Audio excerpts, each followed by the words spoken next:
humanitarian broadcaster.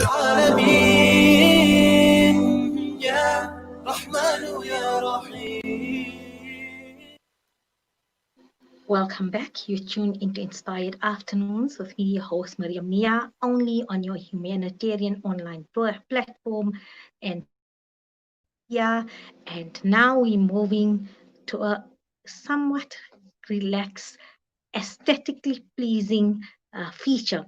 This feature is called the living room, and I have joining me in on live on Facebook Live will be Shahid Khamissa, who is an interior designer, and today we're going to be chatting about our spaces, our living spaces. He has a company called the Living Room, and everybody, especially now with lockdown, we need a space that is aesthetically pleasing, a place where we feel comfortable, but at the same time, when you think of interior designers and decorators in it, you think about money, but at the same time, if you want to live sustainably as well as affordability and ethical living. So how do we take all these concepts and create that space of comfort and that a space where we can feel solace and just chill out? So let me welcome Shahid Khamissa to the program. Assalamu alaikum and welcome to Salam Media, Brother Shahid. Walaikum salam. How are you, Mariam? Alhamdulillah, and yourself. So tell me, where did your journey begin in terms of your passion for creating these spaces of comfort, spaces of solace, and at the same time being a place that is sustainable and also ethically designing, and also in terms of choosing pieces of furniture that you are passionate about? Okay, so Alhamdulillah, I think some of the items are built in you by grace of God, and you just have to find them. So I belong to an industry where we used to do mass production of bed linen, like curtains, comforters, furniture. I don't even think my ancestors, great grandfathers also did anything like that before. I've always been a passionate person when it came to anything that I did. So one day I was sitting and one of my friends told me that, you know what, I was in Cape Town. One of my friends told me that this is a ottoman and he would like to buy every week 100 of them. And I saw the ottoman and I was like, we're doing linen, but this is ottoman. And it was like an impossible item for me to first make, but I never gave up. First 2 weeks, 3 weeks, I continuously, analyzed it. I put all the pieces together, made the framework out, and then the framework came out nice. It took a week to get that, just 4 posts. I can literally tell you how simple it is for us to make. We make our factory in Cape Town produces over 1,000, 2,000 units every month without any problem and without me being there. So it started from there, and I think I almost gave up on that ottoman, and I was like, no, this cannot be produced. It's such a difficult item. But the next day I went home and I made dua to Allah. I was like, you know what, I really want to do this. It's a challenge for me, and I really want to make this ottoman happen. So the next morning I came, and literally took me 10 minutes to actually do it. I think it was not. Sometimes it's not just you. I think you just have to be positive with what you're doing, and the key is never give up. I think it's never give up is in everything. So never give up hope. Never give up in what you know best, in what you think you can do. So once you hold on to something, don't give up. Just keep on pushing till it's done. Everything comes to an end. Similarly, your life also comes to an end. You have to just keep on pushing. Yeah, so that's where it all began. I love the story of this ottoman because the English educator in me looks at you and analyzes you like you'd analyze a novel. And I took this word ottoman and I'm thinking, what you said in terms of you didn't let it become it took on a new meaning for you. It was a challenge for you, and it was something out of your comfort zone.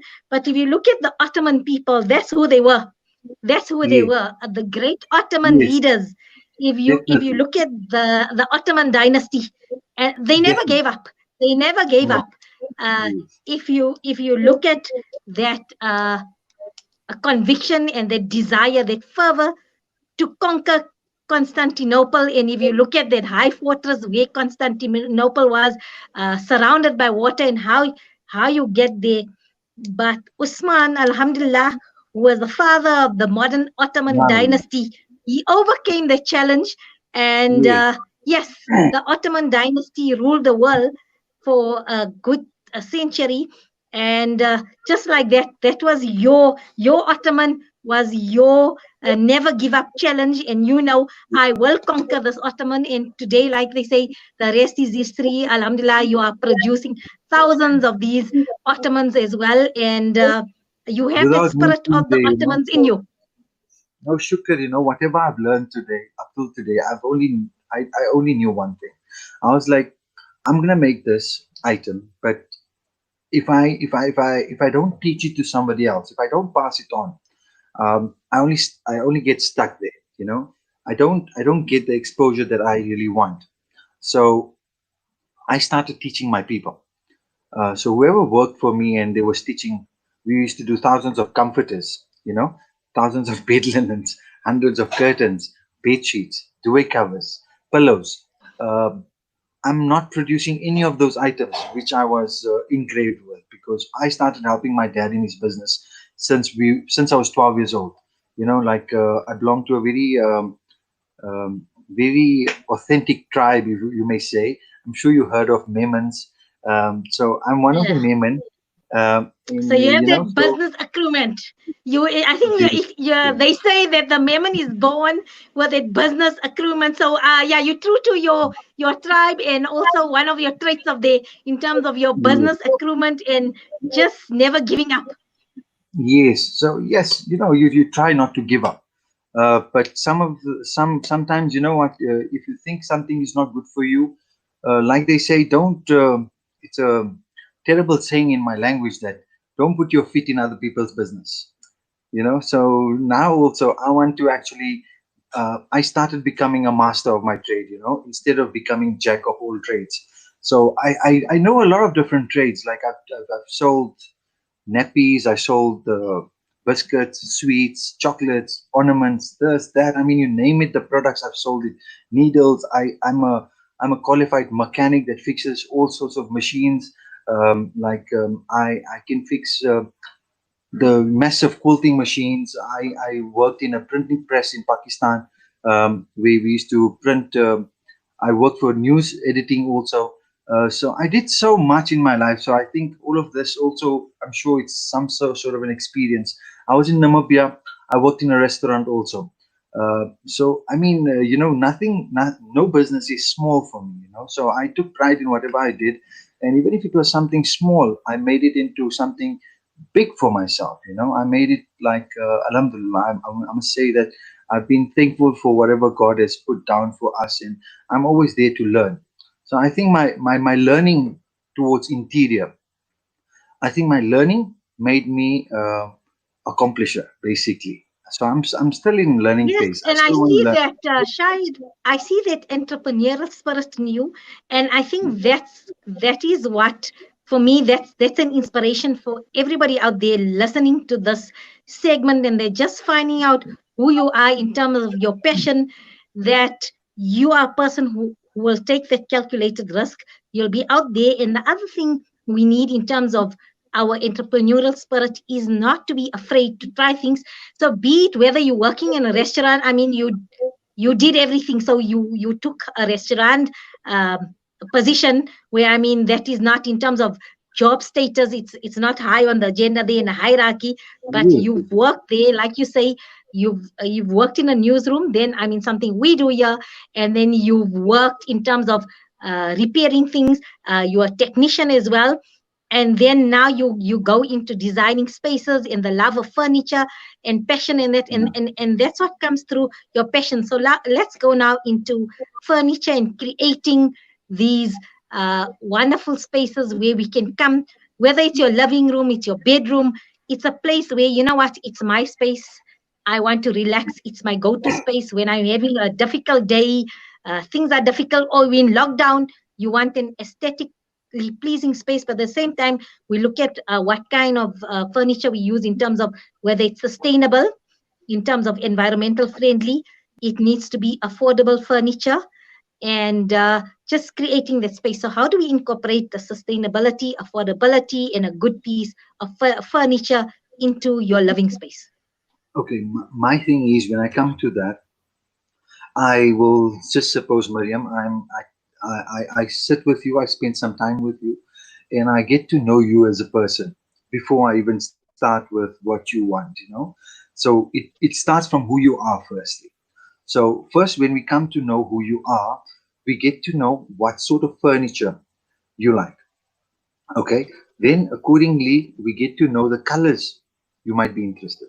Like, look, if you're a person that is, I'm not going to judge you by wearing a scarf and this and that, but by talking to you, I could tell you that you like more soft colors that will be in your room, and you would like to just pop it out with something snazzy. So basically, maybe you're a champagne color person, with maybe light cream or champagne, and then maybe we could incorporate it with a color that pops out. So maybe even a red would look nice in your bedroom, just as a cushion or a pillow. So my main focal point was, how I become you, and how I start thinking like you, and how I actually create that space for you. So I think it's all about communication. So also now, I don't do much of a designing. I'm the main designer, so I've hired more designers that go out for me, and that make my life easy, because when I start talking to people, I can talk to you for hours, and by the time we're done, I miss out on a lot of other items which I have to still create. So I go to my factory when there's look. Firstly, I've set it out a lot of different items, and we've trained people in many. I've trained my guys in many different challenges that I had experienced. So I'm doing creative work for past. I would say I started from 2014. That's when I started doing my Ottomans, and it's not very far. It's just 5 6 years ago, when Ottoman was difficult to achieve, basically. And now I see any picture, and I can basically tell you how it's going to be made and how I'll create it for you. So it's basically besides a picture also. So now there's one client of mine. She's a she's a very big celebrity. I wouldn't want to say the name right now, because I'm still busy with the house. So once it's done, then I'll tell you whose house it is. So she had we did her house. She was basically testing me out. Then she called me and she says she wants to do her room. So by the time, I exactly knew what kind of a person she was. So the product that I'm creating for her, she's amazed, because that's all I did is, as soon as she came in, I never showed her any other options, and I told her this is what I'm doing for you. And then there's a trust between client and a person.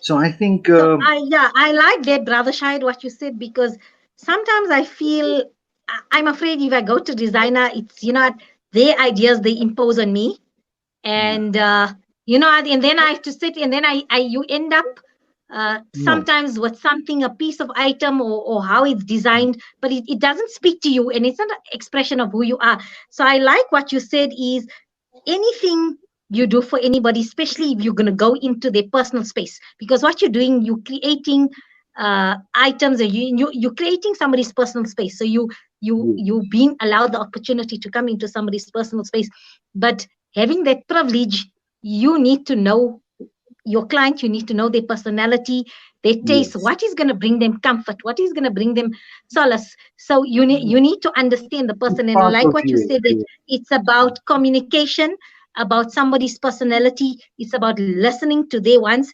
and creating something that they will be pleased with. Now, another thing I need to ask you, well, two things before we wrap up.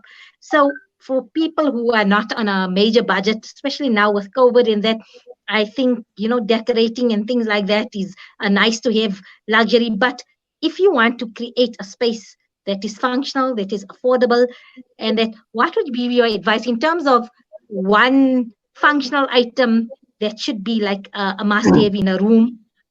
what would you suggest? Where should we be spending that hard-earned rands to create just a little place of solace and comfort? I'm a mirror lover and I love headboards. So I love mirrors. So and for me, always it's less is more. So I always advise my customers: it's not what you need to spend. It's about how you spend it, right? So some of the people come in here with, trust me, they come in here with a lot of money, and they actually want to spend money, and I'll be like, no, no, no, let's not spend so much money. Let's do this. I mean, I want to do justice to what God has, given me, what Allah has given me in terms of talent, and talent shouldn't be something like I don't want to earn money overnight, I mean, the success that I saw, Alhamdulillah, it's and the pace that I've got, Shukr Allah Pak, it's more than enough. And if I may keep on growing with what God has provided me, I'm very happy. So, what we're gonna advise people is, if they do a simple headboard. They don't need to have a very big headboard. They can have a small little headboard that will obviously outbreak everything. They don't even need to have a base. They can have the standard base that they have for the bed set already, and just add one or two mirrors in the bedroom, and that's about it. Your bedroom already sparks out. So I think your mirror, your headboard's important. Your simple dressing table is important. Your pedestals are important. Besides that, everything else obviously depends on your pocket then, right? I mean, people come here, they spend figures, numbers that add up to. I mean, it's you can spend anything on just one bedroom. Person can spend R1,000,000 on that same bedroom. You can spend a 5,000 rand also. So there's no limits to that. So even Okay, so we'll 5,000 take rand. that. So just for anybody who's looking to redecorate or create that space, take it from the expert, from somebody who's been out there in all fields and that, and somebody who is very passionate about his trade and about giving you pieces of advice. So Brother Shahid says a good headboard and mirrors, and I agree with mirrors, because if you have a small space and you have a mirror, you actually make your space much bigger, much brighter, and it just creates another dimension. I love mirrors because it gives you that extra dimension and that extra light. So we speak the same language when it comes to mirrors, Brother Shahid. And tell me, where do we find you? Do you have a website, The Living Room? Where do Yes, we have the you living find you? room Do you have a website? online. The website is called The Living Room Online, and but mostly I'm on my Instagram page. It's called The Living Room I Design. Okay, so anybody I interested in contacting Brother I Shahid, give it's to Living Room every I Design. individual. So it's basically you that can call yourself I Design. Okay, That's what the so I I Design design. Okay, so lets you. I'm going to design, and I'll catch Brother Shahid Khamissa to help me with my design, to connect with us and to create. For me, it's about sustainability, affordability, but still it must be a place of my comfort and solace, and a place where I can just hang out, feel safe and chill out. But Jazakallah for it. You inspired me a lot in terms of uh, just your don't give up attitude and wanting to try new things and don't. And inshallah, may that spirit of the Ottoman always be with you in terms of you want to conquer any challenge. So we make dua the Almighty bless you with that trait of the Ottomans. And also, like you say, your clan. I said it, you said it, not me. Your clan, you come from the clan of the Memons, and they're known for their business acumen. So may that spirit also be with you. And it's been absolute pleasure. And Jazakallah, inshallah, we'll connect again in the future. Shukran for joining us here on Salam Media. Jazakallah. Thank you. Thank you so much. And with that, that's the wrap of today's edition of. I had a warm, happy, fuzzy day on June 16, this cold, rainy day. But time is caught up with us. And inshallah, until next Monday, keep safe, keep warm. Assalamu alaikum wa rahmatullahi wa barakatuh.